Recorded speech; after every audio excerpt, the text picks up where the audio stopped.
दोस्तों, मैं राजीव गुंजा दोबारा हाजिर हूँ एक नए वीडियो के साथ। जैसा आप सबको मालूम है, आजकल किसान आंदोलन पूरे चर्चा में है और बहुत सारे किसान भाई हज़ारों की संख्या में दिल्ली बॉर्डर पर डटे हुए हैं। आप देख सकते हैं मैं खेतों में खड़ा हूँ। आप सोचेंगे कि ये खेतों में खड़ा आदमी क्या है, किसान तो नहीं हो सकता, लेकिन यह सच नहीं है। मैं किसान नहीं हूँ ये ठीक है, लेकिन मैं किसान का बेटा हूँ ये सच है। और खेती हमने भी की है। आज से लगभग 15 साल पहले तक हमने पिताजी के साथ खेतों में काम किया, फावड़ा चलाया, हल चलाया, ट्रैक्टर चलाया, खेतों में बुआई रुपाई सब कुछ किया हुआ है। इवन जो मज़दूर करते हैं, घास निकालना, धान की बुआई करना, बीज खेतों में डालना, ये सब काम हमने किए हुए हैं। इसलिए हमको पता है कि खेती किसानी होती क्या है। लेकिन अगर आप देखेंगे न्यूज़ चैनलों पे बड़े बड़े एंकर्स किसान, किसानी, खेती, फसल, कीमत सब कुछ आपको बताने लग जाएंगे, जिनको खेती की ABCD भी नहीं पता है। इसलिए मैं अपने खेतों में खड़ा होकर मैं चाहता हूं कि आपको कुछ एक चीज़ें, जो कि ये भी सच है कि जो टीवी के सामने बैठ के या मेरे YouTube के माध्यम से जो देख रहे होंगे, उनको हो सकता है कि नहीं पता हो कि गेहूँ और धान होता क्या है। आपको मैं दिखाना चाहता हूँ।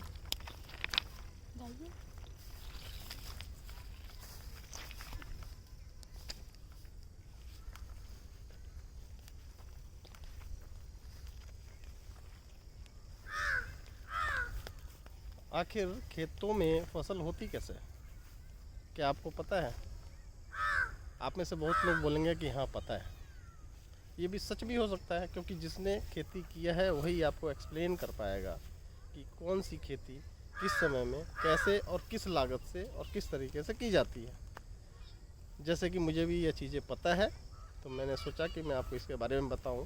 और जो ये आंदोलन चल रहा है और किस लिए चल रहा है, इस पर मैं ज़्यादा कुछ नहीं बोलना चाहूँगा। लेकिन मैं एक चीज़ ज़रूर बोलूँगा कि किसानों का हित किस में है, उस पर कोई भी पार्टी, कोई भी यूनियन, कोई किसान यूनियन या कोई भी ट्रेड यूनियन उस पर बात करने को तैयार नहीं है। मैं आपको बताना चाहता हूँ कि ये जो भी खेती किसान दिन रात मेहनत करके खेतों में अपना खून पसीना बहा कर जो पैदा करते हैं, उसकी क्या सही कीमत उनको मिल पाती है? मैंने एनालिसिस किया है और ये पाया कि उनके मेहनत के आगे उनको कुछ नहीं मिलता है।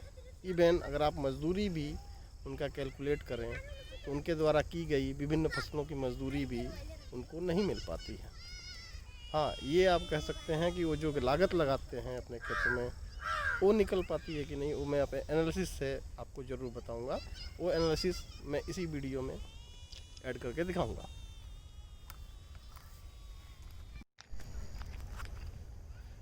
पहले तो अपने को ये समझना पड़ेगा कि किसान आखिर है क्या। किसान कौन है? जिसके पास 1 कट्ठा ज़मीन है, जिसके पास 1 बीघा ज़मीन है, या किसी के पास 10 एकड़ ज़मीन है, या उसके पास 50 एकड़ ज़मीन है, या 100 एकड़ ज़मीन है। किसान है कौन? जैसा कि आपने देखा होगा, पंजाब और हरियाणा के किसान लगातार धरना प्रदर्शन कर रहे हैं और साथ ही साथ इन्होंने पुरजोर मांग की है कि जो नया कृषि कानून आया है उसको वापस ले लिया जाए। मुझे नहीं पता कृषि कानून में क्या है, कैसे है और उसमें क्या खामियां हैं जिसको वापस लेने के लिए सभी यूनियन, किसान यूनियन लगातार धरना प्रदर्शन कर रहे हैं। लेकिन मैं आपको एक एनालिसिस दिखाऊंगा कि एक किसान, मैं ये मान लेता हूँ कि एक किसान जो एक छोटा किसान है, उसके पास 1 बीघा या 1 एकड़ ज़मीन है, जबकि यह हकीकत नहीं है। अगर आप हमारे पूर्वांचल में आएंगे तो पाएंगे कि मैक्सिमम किसान के पास शायद 5 कट्ठा या 10 कट्ठा या मैक्सिमम किसी के पास 1 बीघा ज़मीन ही मिलेगी। जो कि अगर 100% में आप अगर एनालिसिस करेंगे तो मैक्सिमम 80% लोग ऐसे मिलेंगे जिसके पास मैक्सिमम 1 बीघा ज़मीन होगी या फिर उससे लेस होगी। अब अगर आप कैटेगराइज करने जाएंगे, जिसके पास 10 एकड़ ज़मीन है, 15 एकड़ ज़मीन है, 20-50 एकड़ ज़मीन है, किसान नहीं, एक बहुत बड़ा फार्मर बोल सकते हैं, एक बिज़नेस करने वाला आदमी बोल सकते हैं। और वो सर्वाइव कर भी सकता है विभिन्न पहलुओं में, विभिन्न तरह की परिस्थितियों में भी। जो कि एक छोटे किसान जिसके पास 10 कट्ठा या 5 कट्ठा या 1 बीघा ज़मीन है, उसके लिए सारी चीज़ें एक जगह उपलब्ध करवा पाना, उपलब्ध कर लेना या कोई काम कर पाना इतना आसान नहीं होगा।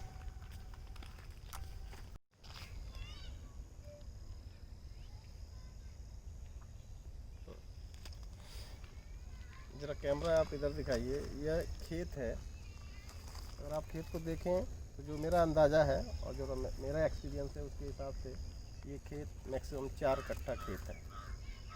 और ये खेत में ज़रा नीचे कैमरा कीजिए, आप दिखाइए, इस खेत में अभी कुछ भी नहीं है। क्यों नहीं है? क्योंकि जब कभी बारिश बहुत ज़्यादा हो जाती है तो ज़रूरी नहीं कि किसान के पास खेत ऐसी जगह पे है जहाँ पानी बहुत ज़्यादा न लगता हो। ये भी हो सकता है कि पानी उसमें बहुत ज़्यादा लग जाता हो और टाइम पे बुआई नहीं कर पाता हो। ये आपके सामने एक एग्जांपल है जो कि अपनी बुआई नहीं कर पाया है। इसने खेत को जोता हुआ है ट्रैक्टर से, और जाहिर सी बात है इतना कम खेत जिसके पास है वो ट्रैक्टर ख़रीदने की हैसियत तो नहीं रखता है। ट्रैक्टर हायर करके या ट्रैक्टर को रेंट पे लेके ही जुताई करता है। एक कट्टा खेत को जोतने में कम से कम 170 या 180 रुपये हमको खर्च करने पड़ते हैं। और अगर 4 कट्टा खेत को अगर जोतना है तो लगभग आप लगा लीजिए लगभग 700 रुपीज़ उस किसान को देना पड़ा होगा, जो कि पहला प्री एक्सपेंस है किसी भी चीज़ की बुआई करने से पहले।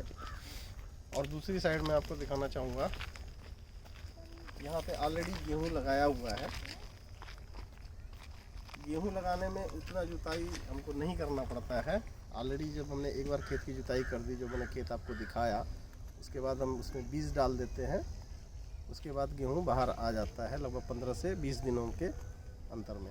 आपको मैं अगर दिखाऊं, कैमरा थोड़ा आगे लाइए, यह फसल करीब 1 महीने की है। एक महीने से 1 महीने 10 दिन की फसल है। और आप इसकी लंबाई देख सकते हैं, लंबाई बहुत ज़्यादा नहीं है, जबकि ये बहुत ही टाइम पे इसको बोया गया है।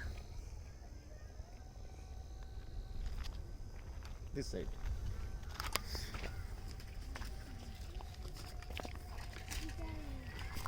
कट।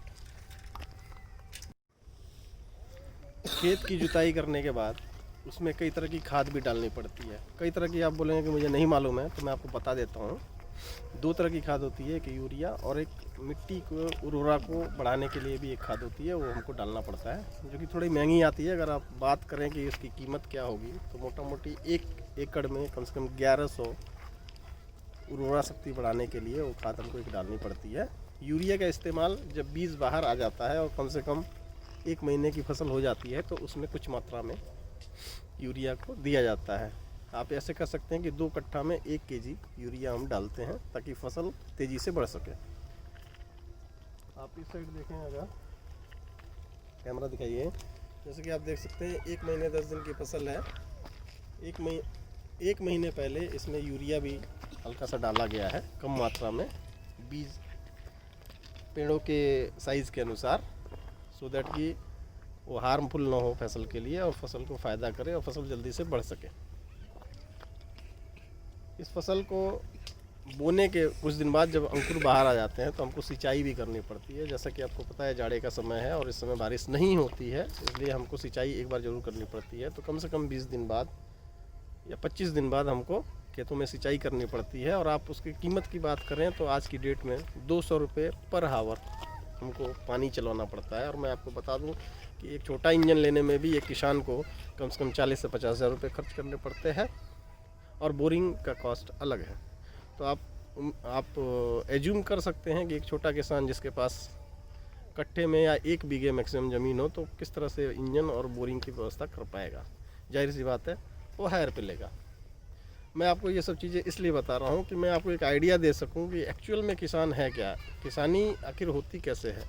1 बीघा ज़मीन रखने वाला किसान अपनी खेती को कैसे मैनेज करता है, कितना इन्वेस्ट करता है और अंत में उसको क्या मिलता है, और उसको ऐसा क्या मिल जाता है कि आज दिल्ली बॉर्डर पर हमारे पंजाब, हरियाणा और अन्य सुदूर क्षेत्रों से बड़े बड़े किसान यूनियन नेता आकर बड़ी बड़ी बहसबाजी और बड़ी बड़ी बातें कर रहे हैं, लेकिन उसमें कोई यह बोलने वाला नहीं है कि एक छोटा किसान जो वास्तव में किसान है, जिसके पास 1 बीघा या 2 बीघा ज़मीन है, वो कैसे सर्वाइव कर रहा है, वो कितना इन्वेस्ट कर रहा है, उसको उसका उपज का क्या मिलना चाहिए, क्या मिल रहा है, कम क्यों मिल रहा है, ज़्यादा क्यों मिल रहा है, इस पर बात करने के लिए कोई तैयार नहीं है। बड़ी बड़ी बातें, कानून को वापस लेने की मांग, इसके अलावा किसी के पास कोई मुद्दा नहीं है। हमने कई लोगों से बात करने की भी कोशिश की, न्यूज़ चैनलों पे भी दिखाया जा रहा है, लेकिन हकीकत से कोसों दूर हैं सभी। न किसानों को उसके बारे में कुछ खास पता है, न यूनियन के लोग उसकी खामियों के बारे में बताने को तैयार हैं। जैसा कि मैंने आपको बताया था कि मैं आपको एनालिसिस बताऊंगा कि कोई भी किसान अपने खेतों में कैसे लागत लगाता है और कैसे उसका आउटपुट उसको मिलता है। अगर आप ऊपर देखें तो ये वीट पर एकड़ कॉस्ट एंड प्रोडक्शन मैंने दिखाया है। अगर आप देखेंगे कल्टीवेशन में 140 का रेट मैंने इसलिए लिया है, 70 पर कट्ठा रेट है, बट 2 बार इसको जुताई करनी पड़ती है। फर्स्ट टाइम ऐसे जोतना पड़ता है खेत को, सो दैट कि खेत तैयार हो सके, और उसके बाद उसकी बुआई करनी होती है। उसके लिए उसका रेट 140 लिया है, जो कि 25 कट्ठा होता है। इसकी लागत 3500 होती है। और साथ ही साथ अगर आप देखें तो एज़ पर जो एरिया है उसके हिसाब से 30 kg सीड की ज़रूरत होती है, जो रेट 130 है। टोटल कॉस्ट 3900 है। आप स्क्रीन पे देख सकते हैं चीज़ों को, मैंने सारी चीज़ें पूरे डिटेल के साथ डाली हुई है। अब अगर आप लागत की बात करें तो इसमें सबसे नीचे अगर आप देखें कि फार्मर की हमने लेबर दिखाई हुई है 30,000, वो हमने इसलिए लिया है कि लेबर क्या फ्री ऑफ कॉस्ट काम करता है अपने खेतों में, उसको भी तो कुछ मिलना चाहिए। उसका कॉस्ट तो बहुत ज़्यादा होता है, उसकी पूरी फैमिली और वो स्वयं सुबह से रात तक लगा रहता है, जबकि उसके वेजेस मैंने सिर्फ 200 लिए हैं। वेजेस तो उसके 500 अगर हम लेते तो उसके साथ वो न्याय होता, फिर भी हमने वही कॉस्ट ली है। अगर आप इस पर ध्यान दें तो अगर वही प्रोडक्शन करने के बाद वो MSP रेट पे बेचता है तो उसको 3875 टोटल प्रॉफिट होता है, जबकि वो मार्केट रेट पे बेचता है तो उसको 500 का लॉस होता है। ये वीट के लिए मैंने कैलकुलेशन आपको दिखाया है।